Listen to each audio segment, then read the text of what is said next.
अगर किसी Hollywood thriller या साई-फाई फिल्म के उस सीन को याद करें जहां दुश्मन सरहद पर नहीं बल्कि सीधे घरों, दफ्तरों और यहां तक के बेडरूम में मौजूद होता है, तो लगता है कि ये बस एक कहानी है। पर आज हम एक ऐसी हकीकत पर बात करने वाले हैं जो किसी भी सिनेमैटिक थ्रिलर से ज्यादा खतरनाक है। आज के इस विश्लेषण में हम उन आधिकारिक रिपोर्ट्स को डिकोड करेंगे जो साफ बताती हैं कि कैसे मॉडर्न वॉरफेयर यानी आधुनिक युद्ध ने चुपचाप हमारी रोजमर्रा की जिंदगी में सेंध लगा दी है। अक्सर यही माना जाता है कि जो सीसीटीवी कैमरे हर गली, नुक्कड़ और दफ्तर में लगाए गए हैं वो सुरक्षा के लिए हैं। पर क्या हो अगर यही कैमरे सबसे बड़े दुश्मन बन चुके हों? रिपोर्ट से एक बेहद खौफनाक सच सामने आया है। जिन कैमरों को सुरक्षा का प्रतीक माना जाता है वो असल में दुनिया भर में फैले एक खुफिया सर्वेलांस नेटवर्क का हिस्सा हो सकते हैं। इस नए डिजिटल हथियार का असर कितना बड़ा है, इसे समझना बेहद जरूरी है। ये कोई आम जासूसी का तरीका नहीं है। एक बिल्कुल रियल लाइफ किस्सा समझते हैं। Dutch cyber security researcher Mark Hofer को इंटरनेट पर एक खुला हुआ चीनी पुलिस डैशबोर्ड मिला। इस डैशबोर्ड में लगभग 12,000 विदेशियों का डेटा था। और हैरानी की बात यह है कि ये कोई मामूली डेटा नहीं था। इसमें भारतीय नागरिकों और छात्रों के मेडिकल रिकॉर्ड्स, उनकी फ्लाइट डिटेल्स, यहाँ तक कि ट्रेन की सीट नंबर और वैवाहिक स्थिति तक की बिल्कुल सटीक ट्रैकिंग शामिल थी। ये सच में डराने वाला है कि एक विदेशी पुलिस डैशबोर्ड हर एक हरकत को रियल टाइम में ट्रैक कर रहा है।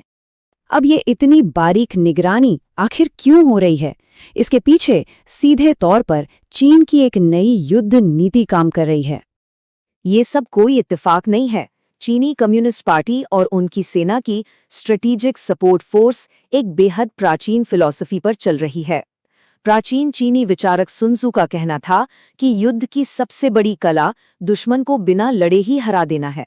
बिल्कुल इसी सोच के साथ डेटा कलेक्शन और साइबर हमलों के जरिए विरोधी देशों को अंदर से इतना खोखला किया जा रहा है कि वो कभी युद्ध की स्थिति में ही ना आ सके। अब सवाल ये उठता है कि ये सेंधमारी आखिर हो कैसे रही है? जब किसी कैमरे पर मेक इन इंडिया का टैग दिखता है तो एक भरोसा बनता है कि सब सुरक्षित है।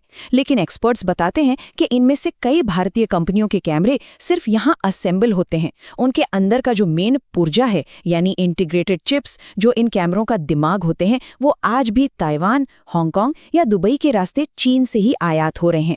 यानी डेटा चोरी होने का दरवाजा अभी भी पूरी तरह से खुला हुआ है। इस दरवाजे के खुले रहने का नतीजा कितना भयानक हो सकता है, इस खतरे को नजरअंदाज नहीं किया जा सकता। लापरवाही की कीमत क्या होती है, इसके जिंदा उदाहरण मौजूद हैं। एक तरफ इजराइल है जिसने ईरान के तेहरान में लगे स्ट्रीट कैमरास को हैक करके उनके टॉप लीडर्स की टारगेट किलिंग की थी। ये किसी फिल्म के सीन जैसा जरूर लगता है पर यह पूरी तरह सच है। वहीं दूसरी तरफ भारत की स्थिति काफी चिंताजनक है।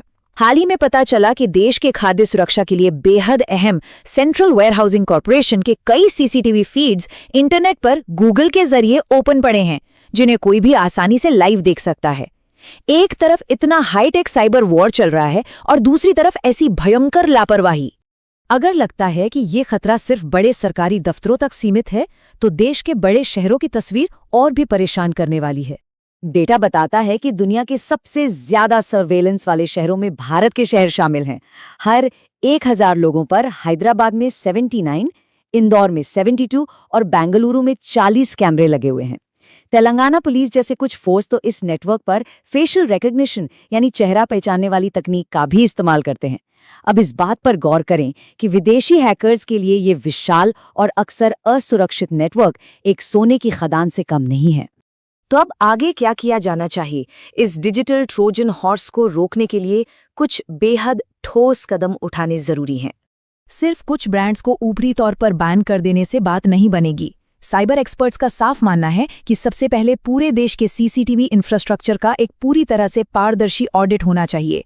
दूसरी बात, उन चीनी चिप्स के आयात पर सख्त रोक लगनी होगी जो तीसरे देशों के रास्ते भारत पहुंच रहे हैं। और तीसरा सबसे अहम कदम, एक बेहद सख्त डेटा सुरक्षा कानून की जरूरत है जो ये तय करे कि ये सारी फुटेज आखिर जा कहां रही है और इसका इस्तेमाल कौन कर रहा है।